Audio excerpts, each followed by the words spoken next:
Bonjour à tous, je vous invite à ouvrir votre Bible dans l'Épître aux Hébreux, au chapitre 11.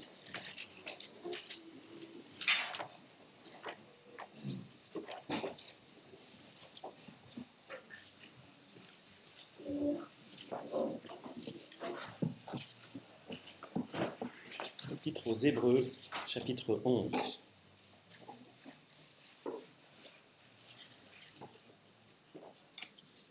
Prions ensemble avant de lire la parole. Notre Dieu, on a vu ce matin que tu es ce rocher qui ne bouge pas, qui ne peut être renversé par personne, ce rocher auquel on peut aussi s'accrocher. On a vu aussi que tu es ce rocher qui a été frappé, ce rocher qui a donné l'eau de la vie. Et on prie, Seigneur, que ce matin, alors qu'on s'approche de toi, rocher des siècles, tu nous abreuves, Seigneur, à cette source de la vie par ta parole. Éclaire-nous, aide-nous à comprendre. Abreuve nos âmes qui ont grand besoin de toi. Et nous te prions que nos enfants aussi reçoivent cette eau céleste qui vient du rocher qui a été frappé pour nous. Par Jésus-Christ. Amen. Nous continuons cette longue suite de portraits dans la galerie des héros de la foi de Hébreux 11 qu'on a commencé il y a maintenant un bon moment. Et à mesure que nous avançons et que nous nous arrêtons devant chacun de ces tableaux qui représentent un homme ou une femme de foi, nous découvrons de quelle manière ceux qui nous ont précédés sur le chemin de la foi ont mis en pratique la parole de Dieu, ont exercé la foi. Et on a déjà vu plusieurs fois que ces portraits relèvent souvent un aspect particulier de la vie de foi d'un homme ou d'une femme, et souvent pas l'aspect qui nous sauterait aux yeux, souvent pas l'aspect que nous aurions choisi pour illustrer la foi de cette personne. Et ça fait quelques semaines là qu'on a vu Isaac, qu'on a vu Jacob aussi, et aujourd'hui on va voir la foi de Joseph, au verset 22 d'Hébreux 11. Mais je suis frappé en repassant dans mon cœur ces trois passages, ces trois portraits, qu'ils ont quelque chose en commun, c'est que ce sont les trois portraits de trois hommes, soit mourants, soit très proches de la mort, ou en tout cas dont la pensée s'approche de la mort.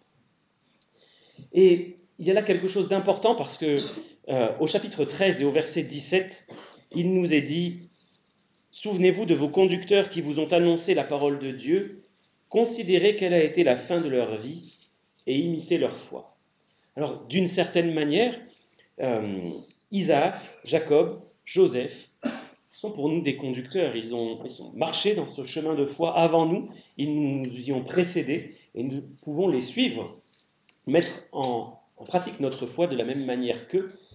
Et cet aspect de la fin de leur vie a quelque chose de tout à fait particulier. Donc on va lire Hébreux 11, verset 22, ce portrait de Joseph, et on va le compléter ensuite par un passage un petit peu plus long dans le livre de la Genèse.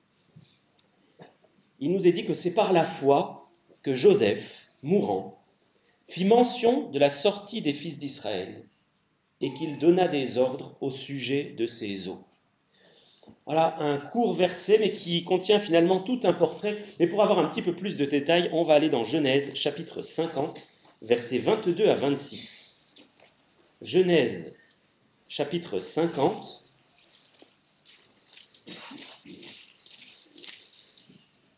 versets 22 à 26.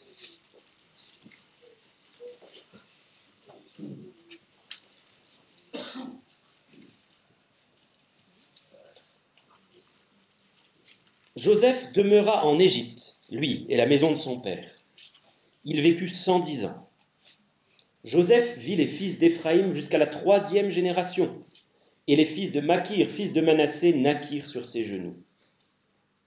Joseph dit à ses frères, « Je vais mourir, mais Dieu vous visitera, et il vous fera remonter de ce pays-ci, dans le pays qu'il a juré de donner à Abraham, à Isaac et à Jacob. » Joseph fit jurer les fils d'Israël en disant « Dieu vous visitera et vous ferez remonter mes eaux loin d'ici. » Joseph mourut, âgé de 110 ans. On l'embauma et on le mit dans un cercueil en Égypte. Donc, avec Hébreux 11, 22 et ce texte de Genèse 50, nous avons en Hébreux 11, disons, les grandes lignes du portrait, et Genèse 50 nous permet de voir un petit peu plus de profondeur, un petit peu plus de détails dans ce qui est souligné dans ce portrait-là.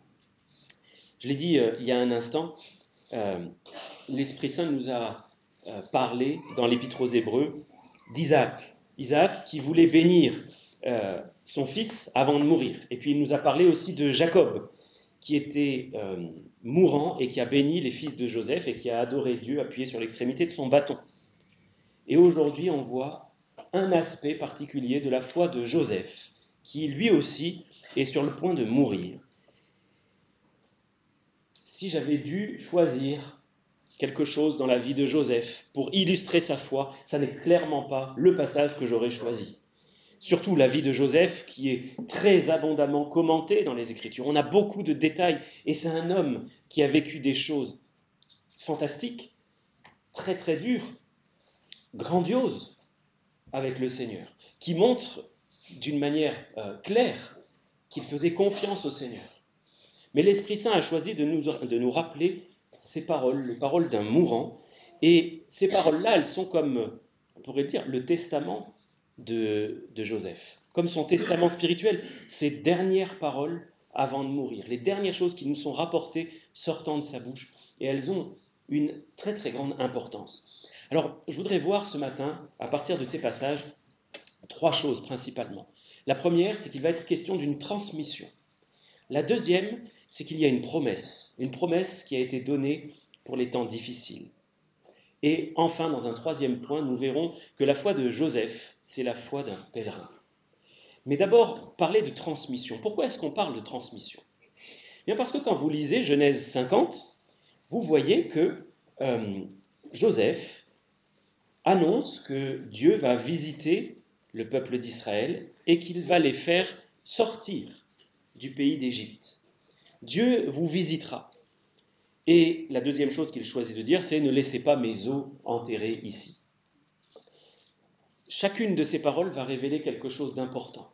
Et on va voir en détail, mais la première chose qui m'a frappé, c'est que Joseph ait dit ces choses, ce n'est pas quelque chose qui lui a été inspiré, ni quelque chose qui lui a été révélé. Si Joseph est en mesure de dire « Dieu vous visitera et il vous fera sortir de ce pays-ci », c'est que cette promesse, elle lui a été transmise. Il l'a reçue de quelqu'un, cette promesse-là. Ce n'est pas une inspiration soudaine qui lui est venue par laquelle il a pu annoncer ces choses-là. On voit ça à d'autres moments dans la parole de Dieu. Mais non, pour Joseph, c'est une promesse transmise. Si vous voulez regarder avec moi dans Genèse 15, d'abord, versets 13 à 16, Genèse 15, verset 13, on va voir la première fois que cette promesse-là est annoncée, qu'il y a cette prophétie au sujet d'Israël. Cette promesse, elle est faite à Abraham. L'Éternel dit à Abraham, « Sache que tes descendants seront étrangers dans un pays qui ne sera point à eux.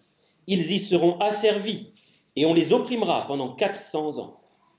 Mais je jugerai la nation à laquelle ils seront asservis, et ils sortiront ensuite avec de grandes richesses. Toi, tu iras en paix vers tes pères, tu seras enterré après une heureuse vieillesse.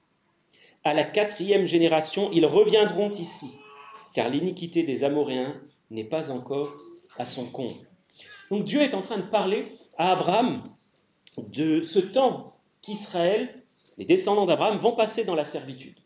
Il ne dit pas exactement où, c'est un pays où ils seront étrangers, mais ils vont passer du temps dans la servitude. Et ils vont y rester pendant 4 générations. À la 4e génération, ils vont sortir de ce pays où ils auront été réduits en servitude. Donc la promesse a été faite à Abraham. Comment est-elle arrivée jusqu'à Joseph ? Eh bien, on peut regarder dans Genèse 46, versets 1 à 4. Genèse 46, versets 1 à 4. On voit là Israël, donc Jacob, petit-fils d'Abraham, qui vient d'apprendre que Joseph est bien vivant. Il ne l'a pas vu pendant 17 ans, ou 13 ans, pardon, 13 ans, et il vient d'apprendre que Joseph est vivant. Il s'apprête à aller le rejoindre en Égypte, parce que Joseph l'a invité à venir en Égypte. Et il est écrit qu'Israël partit avec tout ce qui lui appartenait. Il arriva à Beersheba et il offrit des sacrifices au Dieu de son père, Isaac.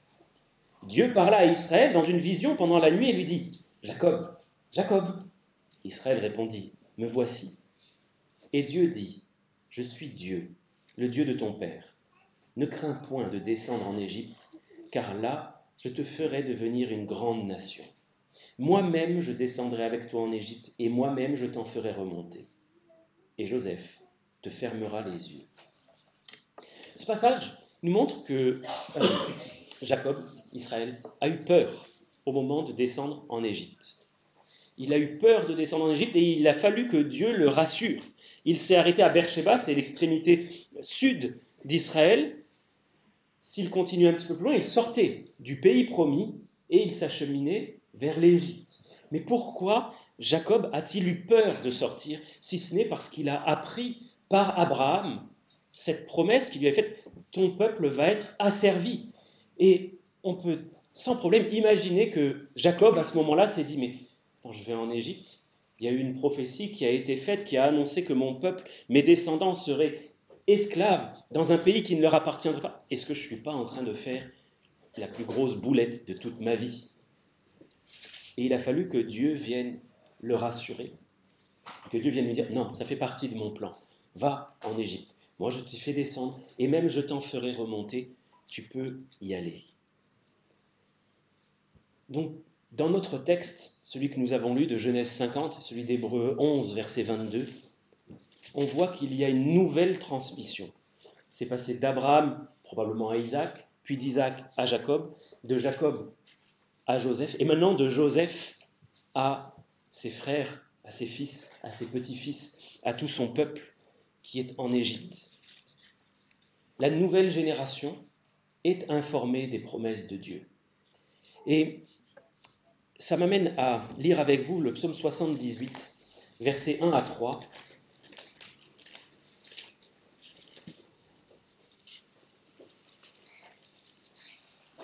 Psaume 78, versets 1 à 3.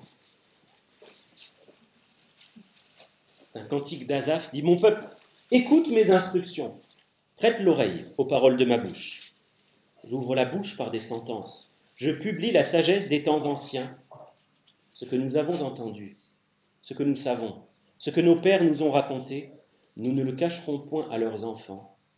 Nous dirons à la génération future les louanges de l'Éternel et sa puissance et les prodiges qu'il a opérés. » Il y a cette volonté de transmettre à la génération suivante la connaissance de l'Éternel. Qui est l'Éternel? Qu'est-ce qu'il a fait? De quelle manière est-ce qu'il a déployé sa puissance? Qu'est-ce qu'il a promis? On voit que cette promesse donc est passée d'Abraham jusqu'à Joseph et que Joseph, au moment de mourir, a à cœur, par la foi, de transmettre cette promesse à la génération future. Alors, il y a là une question pour nous parents, pour nous grands-parents, pour nous moniteurs, monitrices, pour nous qui avons des relations avec la plus jeune génération. Qu'est-ce que nous transmettons? Est-ce que nous transmettons les promesses que Dieu a faites?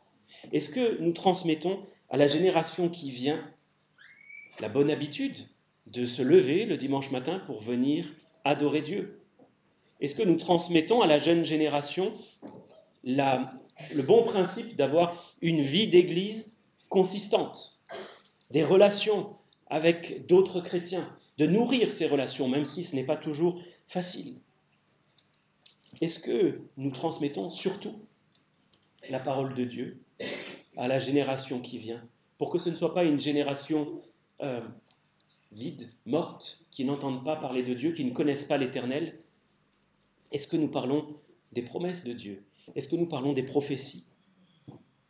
Est-ce que vous qui êtes parents, vous enseignez à vos enfants, alors d'une manière adaptée à leur âge, mais que Jésus va revenir, que l'Église va être enlevée dans les cieux, qu'il va y avoir de grands bouleversements sur la terre? Est-ce que vous enseignez à vos enfants que Dieu pardonne ceux qui se repentent et qui mettent leur confiance en Jésus-Christ. Nous sommes appelés à transmettre. Et je crois que c'est quelque chose d'important parce que par la foi, Joseph, sur son lit de mort, a voulu transmettre. N'attendons pas d'être à cette extrémité-là pour transmettre à la jeune génération les louanges de l'Éternel, ses prodiges, sa puissance, les miracles qu'il a opérés. Tâchons de vivre aussi devant le Seigneur parce que c'est la meilleure manière de transmettre, de vivre notre foi.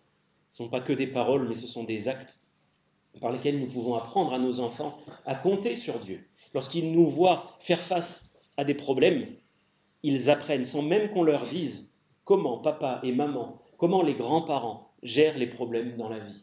Et si papa, maman, la famille gèrent les problèmes sans compter sur Dieu, ils vont apprendre que les problèmes se gèrent de cette manière-là. Mais s'ils vous voient vivre, gérer vos problèmes en comptant sur le Seigneur, priez pour obtenir le secours dans les moments de difficulté, alors ils recevront un bon modèle. Donc par la foi, Joseph a transmis ces choses importantes. Et faisons de même pour ne pas laisser la génération à venir sans entendre la parole de Dieu. Maintenant, qu'est-ce que Joseph a transmis? Une promesse pour les temps difficiles, c'est cette deuxième partie que je voulais partager avec vous. Il a partagé cette promesse que Dieu allait visiter son peuple. Alors si vous êtes toujours dans Genèse 50, j'aimerais qu'on relise la façon dont il a parlé au verset 24. Joseph dit à ses frères, « Je vais mourir, mais Dieu vous visitera et il vous fera remonter de ce pays-ci, dans le pays qu'il a juré de donner à Abraham, à Isaac et à Jacob. » Cette promesse-là, c'est une promesse qui en dit beaucoup sur la foi de Joseph et qui nous en dit beaucoup aussi sur ce qui s'était passé entre Joseph et tout le reste de sa famille. Et Joseph avait été déporté comme esclave au pays d'Égypte. Finalement, il en était devenu le gouverneur, le premier ministre, la personne la plus importante juste après Pharaon. Et quand des temps de famine étaient venus, cela avait permis à Joseph de nourrir sa famille qui était restée d'abord au pays de Canaan et qui l'avait ensuite rejointe en Égypte. En tant que gouverneur du pays d'Égypte, c'est Joseph qui a pourvu à tous les besoins de sa famille pendant un temps certain. Je n'ai plus exactement le temps en tête qu'ils sont restés en Égypte jusqu'à la mort de Joseph, mais pendant plusieurs années, Joseph a pourvu à tous leurs besoins. Il les a installés dans la meilleure partie du pays et c'est lui qui a pourvu à leur nourriture, qui a pourvu à leur sécurité. Et là, Joseph va mourir. Ce peuple, cette grande famille, va se retrouver dans un pays étranger sans celui qui a été leur sauveur, sans celui qui a pourvu à tous leurs besoins. Et Joseph est en train de leur dire, oui, moi je vais mourir, mais Dieu vous visitera. Et il y a là quelque chose de très important, c'est que Joseph est en train de leur apprendre à mettre leur regard, leur confiance au bon endroit. J'ai été l'instrument de Dieu pour vous aider, mais ce n'est pas à moi qu'il faut regarder. Moi, je vais mourir, je vais prendre le chemin que prend toute la terre. C'est Dieu qui va vous visiter, c'est Dieu qui va vous secourir, c'est à lui que vous devez regarder. Parce qu'en fait, moi, je ne suis que l'instrument que Dieu a utilisé pour vous sauver, je ne suis pas le sauveur. C'est Dieu lui-même qui est votre sauveur. Je voudrais faire remarquer que ce qui arrive à la famille de Joseph à ce moment-là, ça peut aussi nous arriver à nous, lorsqu'il y a une personne sur laquelle on s'est appuyé pendant longtemps qui disparaît. Cela peut arriver dans un mariage, lorsque l'un des deux conjoints devient veuf. On a pris l'habitude de vivre ensemble et naturellement de s'appuyer l'un sur l'autre. C'est normal. Mais lorsque l'un des deux vient rejoindre le Seigneur, part dans l'éternité, peut y avoir ce grand déséquilibre, ce moment où l'on est peut-être sur le point de trébucher, mais non, le Seigneur nous dit, regarde à moi, regarde à moi. Ce n'est pas sur ma femme, mon mari que je dois m'appuyer, c'est sur Dieu. Cela peut arriver aussi dans l'Église, lorsqu'il y a des personnes qui peuvent être considérées comme des piliers, que le Seigneur reprend, ou qui sont appelés à servir ailleurs. il peut y avoir un moment de bascule, voilà, un moment de déséquilibre, parce qu'on a pris l'habitude de regarder aux hommes plutôt qu'à Dieu. Et souvenons-nous, Joseph dit, je vais mourir, mais Dieu. Mais Dieu. Ces deux mots-là sont très importants, finalement. Ce sont les deux mots de la promesse, mais Dieu. Et souvent, ce sont ces deux mots-là que nous avons du mal à intégrer. Je suis pécheur, dit l'Épître aux Éphésiens, je suis mort par mes offenses, par mes péchés, mais Dieu. Quand la parole de Dieu nous dit de regarder à ceux qui ont servi le Seigneur avant nous, comme on l'a lu tout à l'heure, c'est pas pour qu'on ait confiance en eux, c'est pour qu'on ait confiance comme eux. Et Joseph a regardé au Seigneur toute sa vie. Ce témoignage-là sur son lit de mort était extrêmement puissant, parce que c'est l'homme qui avait été rejeté par ses frères. C'est l'homme qui a été vendu comme esclave, qui a servi comme esclave dans la maison de Potiphar, le chef des gardes de Pharaon. C'est l'homme qui ensuite a été jeté injustement en prison. Et c'est finalement l'homme qui a été élevé à la charge de gouverneur du pays d'Égypte, mais sans jamais dévier du Seigneur, sans que jamais son regard ne s'écarte. Alors il y a eu des moments difficiles, il y a eu des moments où lui aussi a compté sur l'homme. Quand il a compté sur le chef des échansons pour le libérer, ça n'a pas fonctionné.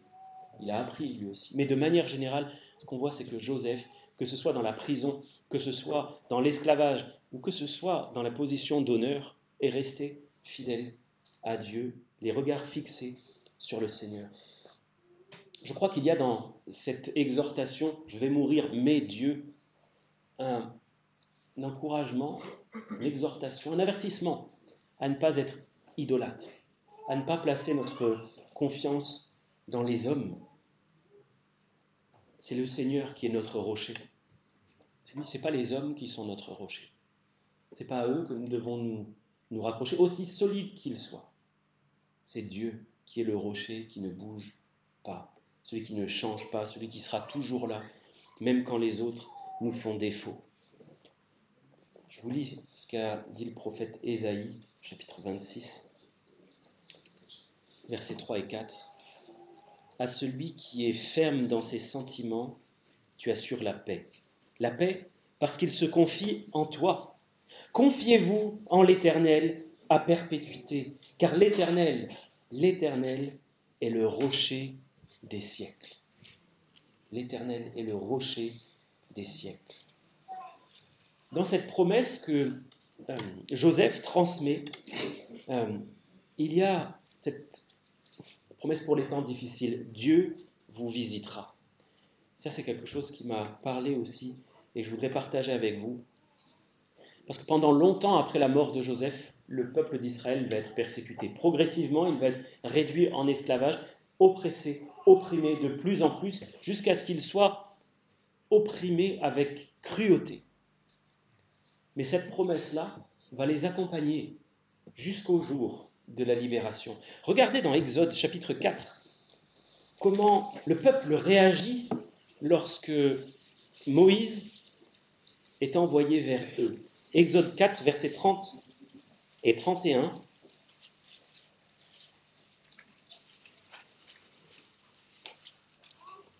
Aaron rapporta toutes les paroles que l'Éternel avait dites à Moïse, et il exécuta les signes aux yeux du peuple. Et le peuple crut. Ils apprirent que l'Éternel avait visité les enfants d'Israël, qu'il avait vu leurs souffrances, et ils s'inclinèrent et se prosternèrent. Le peuple a cru. Il a cru que Dieu allait les visiter. Remarquez quand même, les mots utilisés sont les mêmes que dans la promesse. Dieu vous visitera. Oui, nous croyons que Dieu nous visite maintenant. Le cœur du peuple a été préparé. Il n'empêche que ce peuple avait pris beaucoup des habitudes du pays d'Égypte, qu'il était lent à croire et rapide à se détourner du Seigneur. Mais quand Moïse est arrivé et que le peuple a entendu les paroles de Dieu, le peuple a cru que Dieu était en train de les visiter et qu'il allait les libérer. Ça, c'est une promesse qui est là pour soutenir les cœurs qui sont abattus, les cœurs qui sont fatigués, ceux qui sont même aux portes du désespoir. Dieu vous visitera. Le peuple ne savait pas de quelle manière ça allait se passer, de quelle manière Dieu allait se montrer, de quelle manière Dieu allait les délivrer. Mais Dieu allait les visiter et c'est ça qui était important et c'est ça qui a soutenu leur cœur. De la même manière, quand nous sommes dans l'épreuve, nous ne savons pas comment Dieu va agir. Nous ne savons pas quelle puissance il va déployer pour ceux qui se confient en lui. Mais Dieu va nous visiter et nous pouvons être soutenus par cette promesse-là. Ça me fait penser à ce que l'apôtre Pierre dit aux chrétiens auxquels il écrit dans la première lettre. Il écrit à des chrétiens qui souffrent, à des chrétiens qui sont persécutés. Il dit « Ayez une entière espérance dans la grâce qui vous sera apportée lorsque Jésus-Christ apparaîtra. » Ayez une entière espérance dans la grâce qui vous sera apportée parce que Dieu va vous visiter. Dieu va venir. Il ne va pas vous laisser tout le temps dans l'épreuve. D'ailleurs, il y a cette promesse aussi du psaume 125 que je ne veux pas écorcher.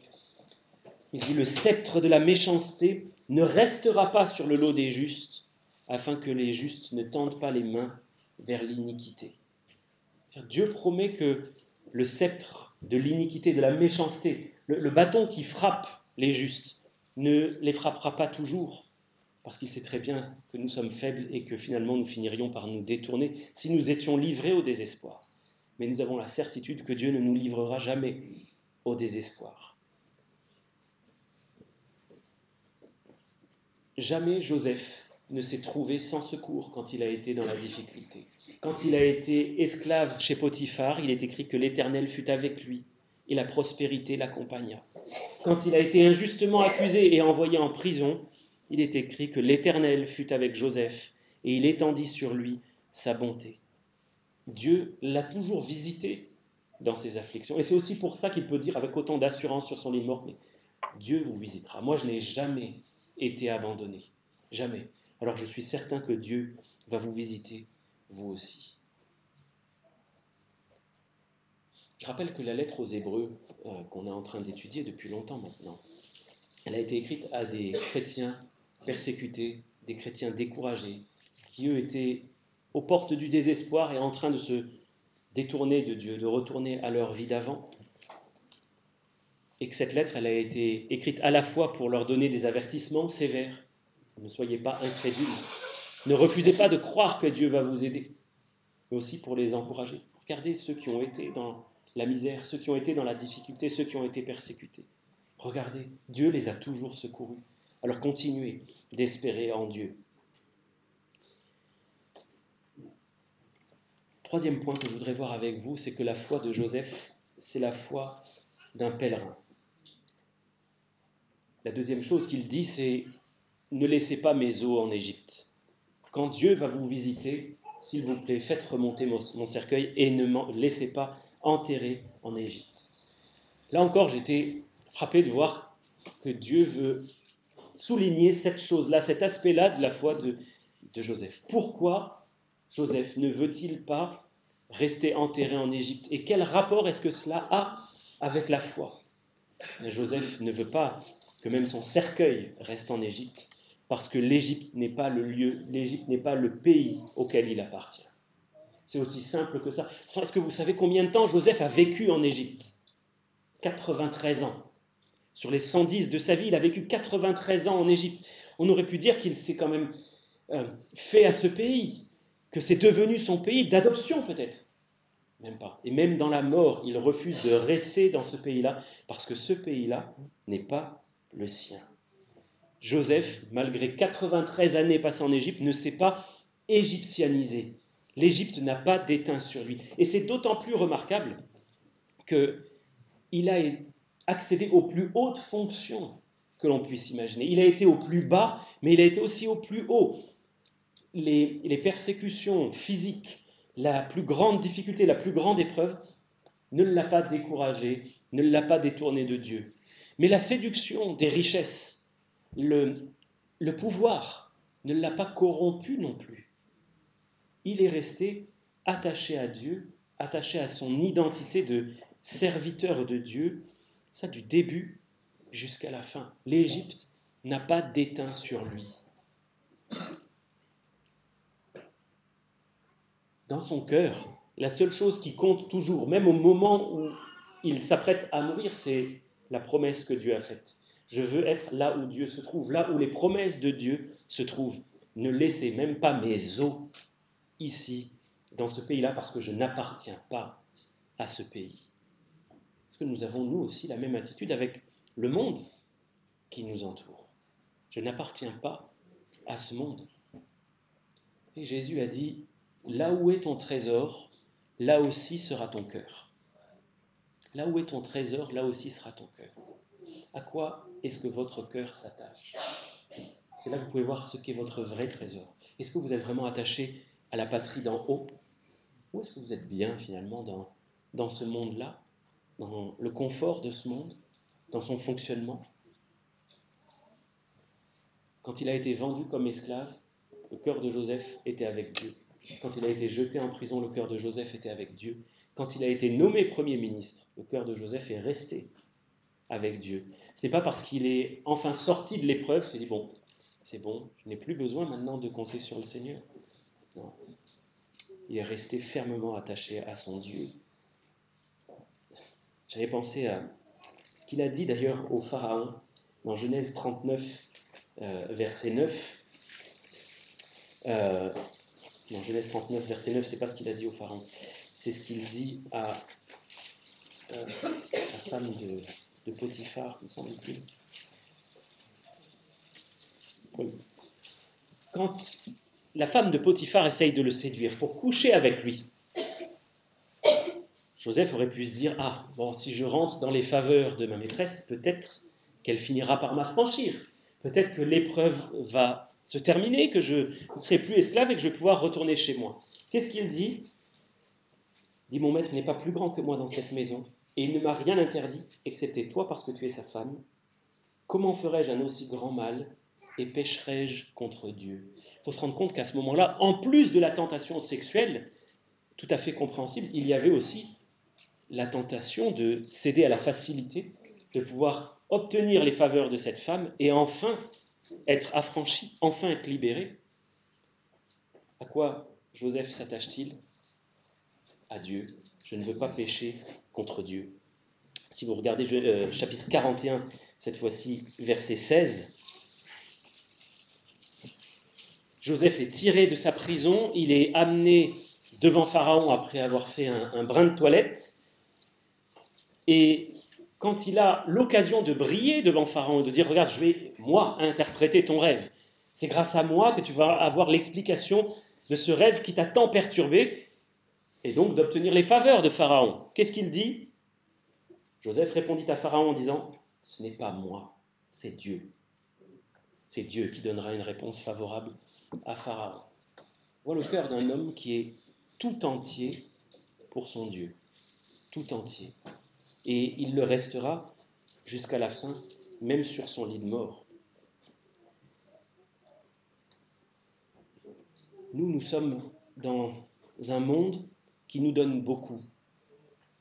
Nous avons beaucoup de biens matériels à notre disposition, beaucoup de richesses sont disponibles et beaucoup de richesses sont présentées à nos yeux. Elles ne sont pas forcément disponibles pour nous, mais nous pouvons facilement les convoiter. Tout est fait pour susciter en nous la convoitise. Je désire cela, je désire progresser dans la vie, je désire avoir plus d'argent, je désire changer de voiture, changer de téléphone, changer de quoi que ce soit pour avoir toujours mieux. Et ce toujours mieux, finalement, nous détourne de celui qui est vraiment toujours le mieux, le meilleur, vers notre Dieu, celui qui, lui, remplit toujours nos cœurs. Joseph, lui, ne s'est pas détourné. Et c'est en cela que la foi de Joseph, c'est la foi d'un pèlerin.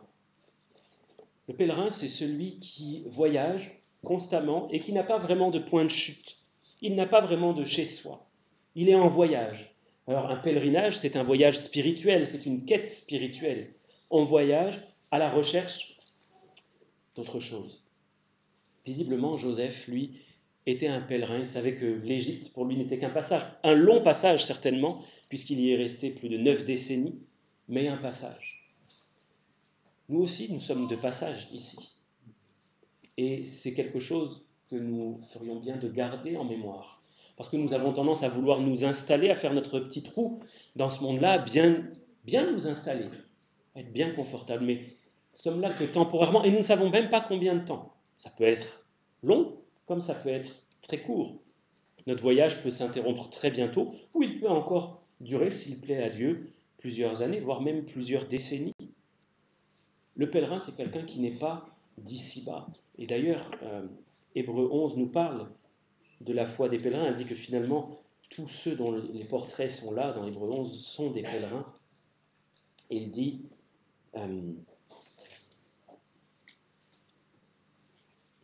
c'est dans la foi qu'ils sont tous morts, sans avoir obtenu les choses promises, mais ils les ont vus et salués de loin, reconnaissant qu'ils étaient étrangers et voyageurs sur la terre.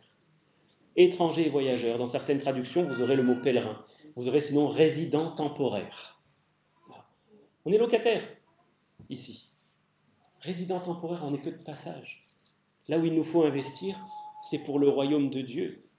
Et le fait que Joseph ne veuille même pas rester enterré au pays d'Égypte, c'est la preuve qu'il sait qu'il n'appartient pas du tout à ce pays-là.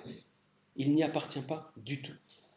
Alors pour terminer, je voudrais orienter nos cœurs vers ce qu'a dit le Seigneur dans Jean chapitre 17 et verset 16. Jean chapitre 17, verset 16.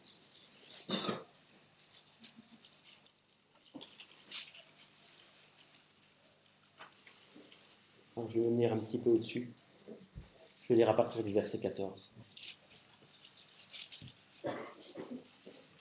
Le Seigneur Jésus prie son Père et il prie pour ses disciples.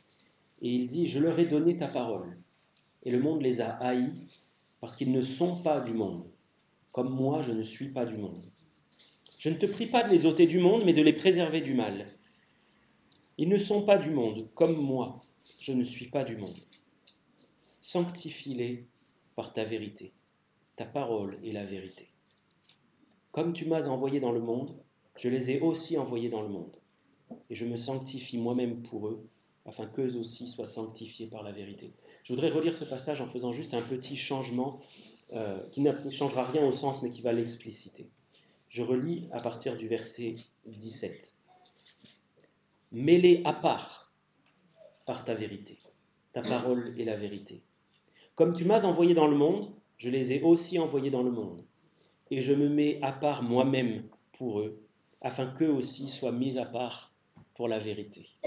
La sanctification, oui, c'est le progrès dans la sainteté, mais c'est aussi être mis à part, réservé pour Dieu, vivre pour lui, comme étranger sur cette terre. Alors, que le Seigneur nous donne aussi de vivre cette foi comme Joseph l'a vécu, sans chercher à nous installer ici-bas, mais en nous attachant aux promesses. Mais Dieu va nous visiter. Notre maison, elle n'est pas ici. La patrie céleste, c'est celle qui nous attend. C'est celle que nous devons désirer. C'est celle dans laquelle nous devons investir. Parce que c'est elle, c'est là que nous vivrons pour l'éternité ensuite. Prions ensemble.